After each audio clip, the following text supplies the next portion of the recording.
たよ。ご飯できたのか？それじゃあ、いただきます。どうぞ、召し上がれ。これはきつお兄いなさん、美味しいですか？苦しい。一人で、よく頑張ったな。無理して食べなくてもいいよ。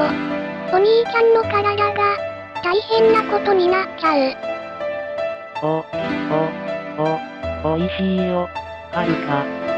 ごめんなさい。お兄ちゃん、まずかったよね。はるかの料理は、心がこもっていて、相手の気持ちを考えてあるから、とても美味しいよ。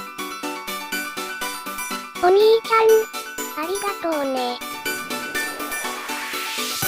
はるか、何か言ったか？なんでも、ないよ、お兄ちゃん。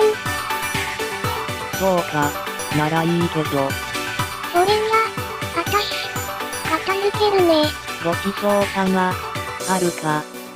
はるかを悲しませずに、なんとかなった。神は言っている。ここで死ぬ定めではないと。